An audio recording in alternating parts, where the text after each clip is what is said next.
Unë jam Blerim Rexha, jam profesor në Fakultetin e Inxhinierisë Elektrike dhe Kompjuterike të Universitetit Prishtinës, ku tani shumë vite ligjeroj lëndë që lidhen me sigurinë në internet, rrjetat kompjuterike dhe inxhinierinë softverike. Po ashtu, jam antar i bord në kompaninë PBC dhe udhëheqës i Kosova Cyber Team, ku përgatisin talentet të rinj nga gjithë Kosova në gara të sigurisë kibernetike si Capture the Flag dhe Attack Defense. Sot do t'ju përgjigjemi pyetjeve tuaja.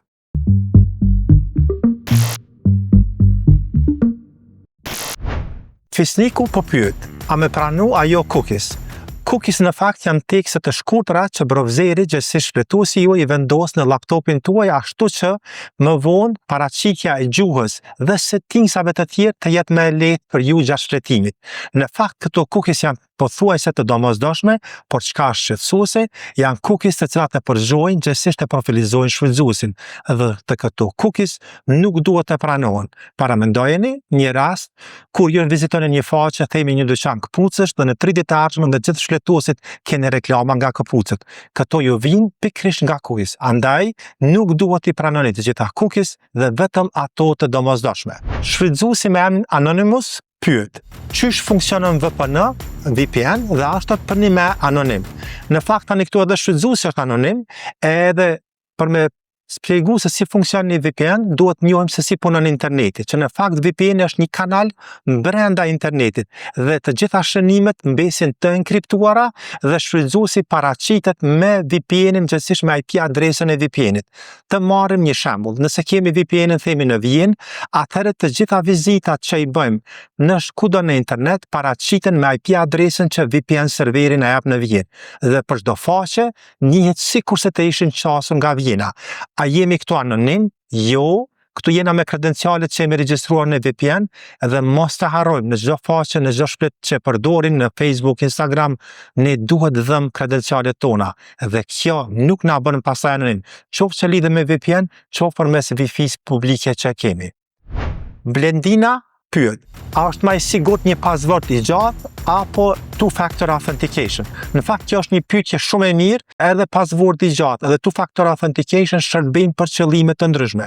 Passwordi apo fjalkalimi si i themi në gjuhën shqipe shërben për të dëshmuar a je ti ai që po thua që je. Në çdo faqe ku duhet jepni emrin e shfrytëzuesit gjithsesi username-in, ju duhet jepni edhe një password apo një fjalkalim për të dëshmuar që ju jeni ai që po thoni që jeni. Dhe këtu, nëse passwordi juaj është i shkurtër, themi 1 2 3 4 5, këtë mund t'ja qilloj kushdo. Por nëse passwordi juaj është i gjatë edhe për më tepër është kompleks, ka shkronja të mëdha, të vogla, numra, shenja të veçanta, atëherë gjasa që dikush t'ja qilloj bëhet jashtëzakonisht e vogël dhe duhen muaj, vite të tëra që t'ja qilloj edhe në sistem kompjuterik. Ndërsa two-factor authentication tani është mas shtesë e mbrojtjes dhe kështu e kërkojnë tani edhe rregullorët e Bashkimit Evropian, sidomos direktiva NIS2, në çdo sistem ku përpunohen të dhënat personale duhet të ketë edhe një faktor shtesë të autentikimit, siç është një kod me SMS apo një kod me email. Prandaj përdorni një password të gjatë edhe kudo që keni mundësi shtoni edhe një faktor të dytë të autentikimit, siç është një kod me SMS edhe një kod që vjen me email. Prishtinalia po pyet, pse wirelessi në publik është më pak i sigurt se wirelessi i shtëpisë? Në fakt, të dytë nga ana teknologjike përdorin teknologjitë dhe përdorin standardet e njëjta, veçse wirelessi që kemi në shtëpi, ju jeni administrator në shumicën e rasteve, ndërsa në publik nuk e dim kush është administrator. Sidomos ata Wi-Fi që janë falas, gjasat që aty të infektoni, që trafiku juaj internet të rrugtohet në faqe, themi falso, është jashtëzakonisht i madh.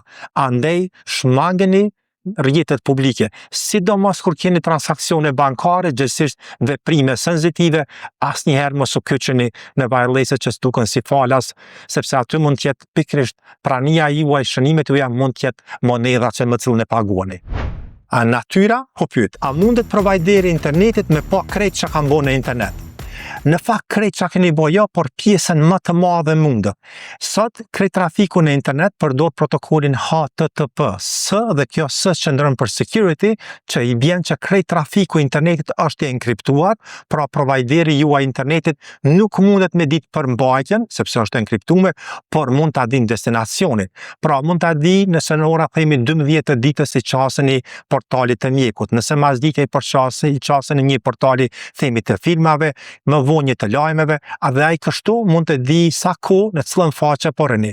Në analogji, diçka ngjashëm sikurse me posierin, i cili nuk e sheh zarfin mrena, nuk e din përmbajtjen, por e lexon marsin, e lexon dërguesin, edhe mbi të gjitha i din frekuencën e këtyre shënimeve.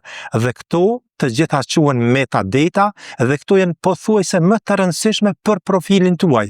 Kështu, një ISP që jap internetin juve mund të di shumë për qasën, për rrugën, për profilet, për preferencat që i keni, pa e ditur përmbajtje. Loti po pyet, çka tregojnë numrat e një IP adrese? Në fakt, IP adresa është një vlerë numerike 32 biçe e cila fillimisht ka shërbyer për ta identifikuar çdo pajisje në rrjet me këtë vlerën 32 biçe. Tani më e dim se këto vlera 32 biçe nuk mjaftojnë me identifiku të gjitha pajisjet në rrjet dhe kështu kemi zhvilluar ajo që njihet si NAT apo Network Address Translation. Dhe kjo shërben që brenda një rrjeti të dham IP adresa private me të cilat pastaj nuk dalin në internet. Kështu, provideri jonë themi IPCO, brenda rrjetit e vet i ka të identifikuar të gjithë përdoruesit, por në internet ju jep një IP adresë reale, statike, me të cilën identifikohemi. Dhe kjo na shërben pastaj në krejt globin. Ndërsa mbrenda rrjetit IPCO-s kemi një IP adresë private e cila është identifikuar vetëm ne. Gjenti po pyet. Kam kliku me një link të rënd. Çka me bë tash? Në fakt, në rastet të tilla, hapi i parë është mos me bo panik. Nëse veç keni klikuar, këto është gjysma së keqës, shumica e softvereve keqdashës nuk aktivizohen vetëm me një klikim, ka të tillë, po janë të pakët. Në fakt, ideja këtu e sulmuesve është që jo vetëm që shtyjnë në një klikim, por edhe të aplikoni në një formë të mbushni shënimet e juaja. Nëse veç keni aplikuar dhe keni mritë një formë ku kërkohen kredenciale, si për shembull të bankës, të punës, hapi i parë është ta bllokoni kartelin tuaj bankare. Nëse veç keni dhënë kredencialet punës, ta thirrni administratorët dhe bllokoni qasjen tuaj. Në rastin më të keq, nëse veç këto kredenciale përdoren në disa vende, atëherë do të ishte mirë që të shtypni butonin që njihet si log from out of all devices, ose thjesht të thirrni kompaninë dhe të ndroni passwordin tuaj në të gjitha shërbimet ku e keni dhënë këto kredenciale. Mr. Robot po pyet, çka s'duhet me bë kur online? Në fakt, përgjigjja ime është që s'duhet bë gjitha ato gjëra që si bëjmë në botën fizike, por në botën online duhet jemi shumë të kujdesshëm. Një këshill e përgjithshme është që mos të kemi fjalkalime password të njëjtë për të gjitha shërbimet. Pra mos ta kemi passwordin e njëjtë edhe në rrjetin e kompanisë, edhe mos ta kemi në Facebook, Instagram dhe LinkedIn, edhe në rrjete tjera të ndryshme. Pra për secilin shërbim të kemi një password tjetër, sepse nëse në një rast kemi dhënë kredenciale themi nga Facebooku, atëherë mos të afektohen shërbimet e tjera. Çka bën sulmuesi në këto raste nëse veç i dham kredencialet tona, ai tenton me ato kredenciale, pra me atë username dhe password, që qaset edhe Facebookut, edhe LinkedInit, edhe Gmailit, edhe krejt shërbimeve tjera. Andaj, mos i përdorni kredencialet e njëjta në gjitha këto. Nëse veç keni shprehje të tjera, kujdesuni për higjienën kibernetike, ashtu sikurse për higjienën fizike. Kujdesuni që mos të përdorni një menaxher të fjalkalimeve, fjalkalimet të jenë komplekse mjaftueshëm, ashtu që dikush mos të tentojë dhe me tentativa të jashtëlloj fjalkalimit tuaj. Kushtrimi po pyet, pse nuk bën me përdor dark web në Google? Në fakt, Google as nuk e jep këtë mundësi, sepse faqet në dark web kanë një prapashtesë anja, ndërsa Google indekson faqet që janë publike, domenet që janë të çarshme, prandaj në Google nuk mund t'i përdorin këto.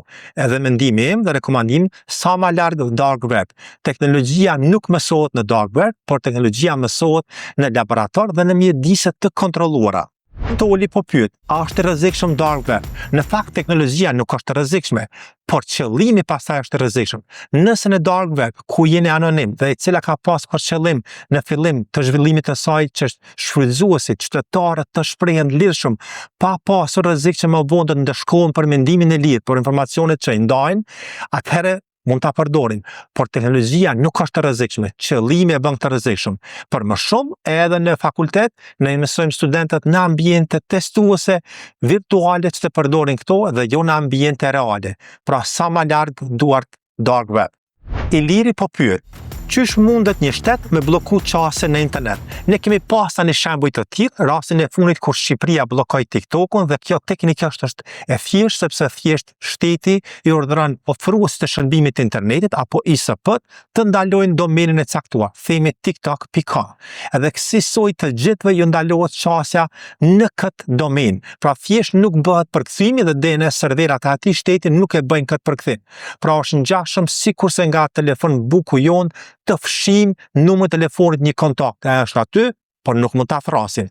Përndryshe ka edhe metoda tjera më intenzive ku çdo paketë, çdo kërkesë, paketa kontrollohet, tani kjo kërkon më shumë resurse, por e bën kontrollin më të thjeshtë. Edhe këtu mund ta anashkalojmë nëse përdorim tani një VPN të një shteti tjetër ku nuk është ndaluar kjo qasje. Fjolla po pyet, kur ka data breach, qysh e dim kompania nëse të dhënat nuk janë zhduk apo thjesht janë kopju. Në fakt, tani këtu kopjimi elektronik ka një veti tjetër nga kopjimi fizik. Përderisa nëse marrim një dokument fizik, sikur është ky një libër dhe largojmë, mungesa vëret të dokumenti elektronik me një kontroll C dhe me një kontroll V e bëjmë kopjen perfekte dhe kopjen mund ta ruajmë kudo. Pra thjesht nuk e ndijmë mungesën fizike. Në shumë raste këtë nuk e vrim. E vetmja mundësi është nëse kemi logje, pra kemi data logs, ku e shohim se dikush themi në vend që të bëj backup 2000 rekorde në ditë, a ditë ka bërë 2 milion rekorde dhe kjo është një shenjë që dikush është të bën një backup nëse është i paautorizuar. Nëse çdo ditë kemi bërë backup nga serveri jo në serverin e Gjermani, themi 2 milion rekorde dhe një ditë kemi bërë 200 milion, kjo është shenjë që dikush është duke nxjerrë shënimet jashtë. Dhe shumë kompani nuk i bëjnë këto publike, themi nuk kemi haku, nuk kemi prova. Në fakt mungesa e provave nuk do të thotë provë e mungesës. Thjesht kompanitë nuk kanë prova të mjaftueshme ta dëshmojnë këtë dhe si të tilla i paraqesin në publik që nuk kanë dëshmi që hakeri ka hyrë në faqet e tyre. Por kjo nuk do të thotë se hakeri ka qenë aty dhe i ka kopjuar ato, sepse kopjimi elektronik është një kopje perfekte e që është aty. Kontroll C dhe kontroll V mjafton. Hakeria po pyet, nëse ka hakera të mirë dhe të këqij, qysh vendos ta ka qenë një hacking legal ajo?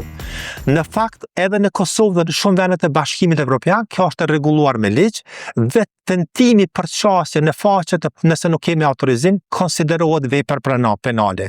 Prandaj, mos tentoni të hyni në një faqe, në një domen ku nuk keni autorizim. Dhe zakonisht kjo autorizim jepet me shkrim, ku përcaktohet koha, shërbimet që guxojmë të qas dhe sa thellë mund të qasemi këtyre shërbimeve. Andaj, nëse nuk keni autorizim paraprak, larg duart nga tasjera. Hakerët e mirë që njihen si white hat hackers marrin një autorizim paraprak, për ata që njihet si pen testing, testojnë shërbimin dhe bëjnë një raport të detajuar teknik që ja dorëzojnë menaxhmentit. Dhe kështu ne i mësojmë studentët tanë që gjatë testimeve vetëm në ato faqe testuese në ambient virtual të qasën, në faqe tjera leja paraprake, përndryshe konsiderohet vepër penale. Dhe këtu tani dallon puna që bëjmë në arsim, që të mësojmë se jo vetëm përdorin teknologjinë, por edhe të qëndrojnë larg krijimit të veprave penale. Vali po pyet, kur dy shtete sulmojnë njëra tjetrin me sulm kibernetik, çka fokusohen me sulmu?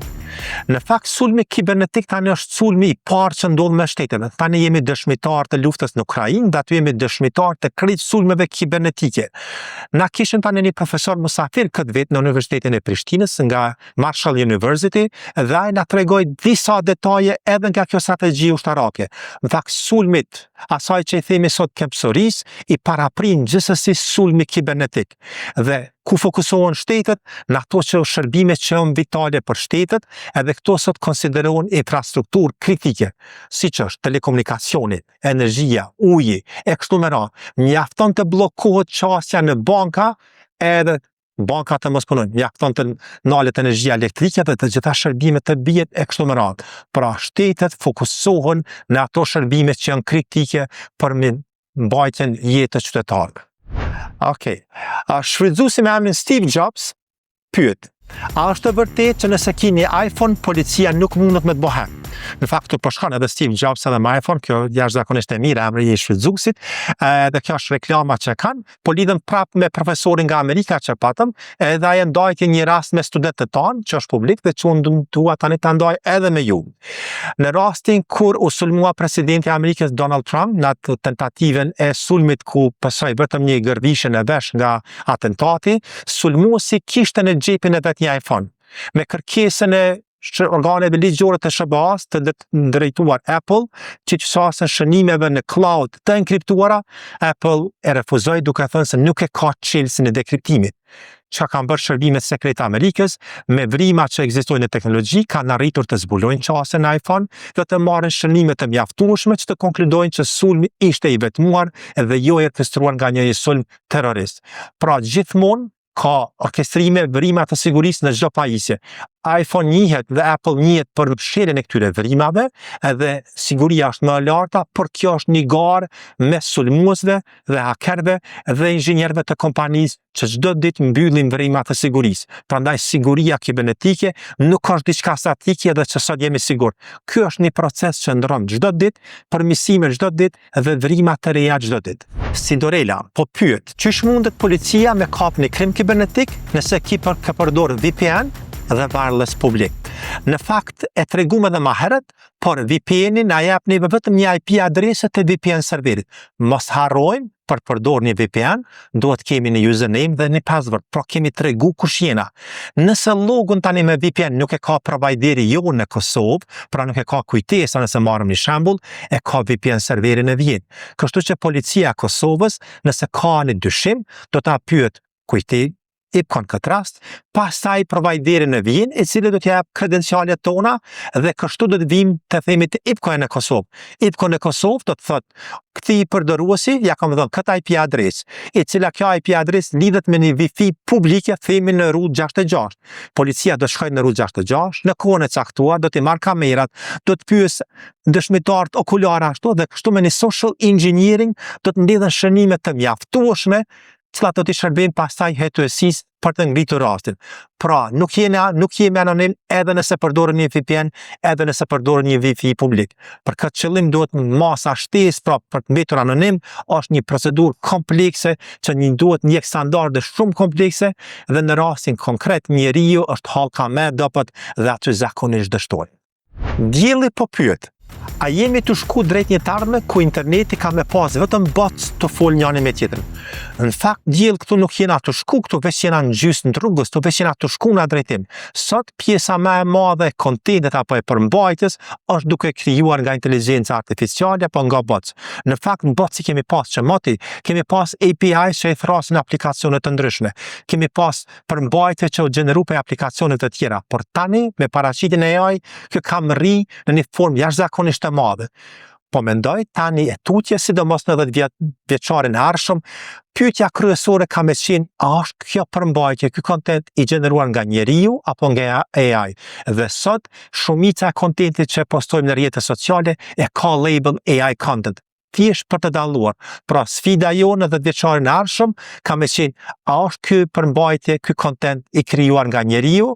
Nëse po, ta verifikojmë është i vërtet, dhe nëse është nga AI, thjesht nështë nuk ka shërben as pak neve. Hektori po pyet, Face ID, PIN apo fingerprint, cila është më e sigurt? Tani në fakt trendi i fjalëkalimeve pasvordëve po shndërrohet ka pjesa biometrike. PIN-i nuk është asgjë tjetër përveç një pasvord tani alfanumerik. Pra thjesht një numër 1 2 3 4 5 paraqet një PIN, por shumë është më rëndësi kur e përdorin. Shumica e pajisjeve, derisa sistemi operativ ngritet apo but, siç i themi ne, kërkojnë një PIN, me të cilën tregojmë se ne jemi pronari kësaj pajisjes. Pra PIN në këtë rast, një personal identification number, është i pashmangshëm. Por për shumë aplikacione sot kërkohet biometric identification, siç është fingerprint edhe Face ID, cilat anë këtyre masak në fakt të dyat përdorin teknologjinë e njëjtë, edhe të dyat mund të kenë gabime, por edhe këtu gara është e vazhdueshme mes tyre që e përdorin, edhe mes hakerëve të zgjejnë dobësina. Sot po thuajse këto janë të sigurt, sigurta edhe për çdo veprim kërkohet të paktën të kemi një biometric identification. Trendi aktual është të përdorim passkeys, gjithsesi të mos përdorim pasvorda hiç, por passkeys të cilat pastaj shndrohen në çelësa kriptografik që ruhen në pajisjen tonë. Fita ka pyetjen kësaj. Nëse blej telefon të përdorur, a ka rrezik që pronari i vjetër mundet me pas hala qasin e të?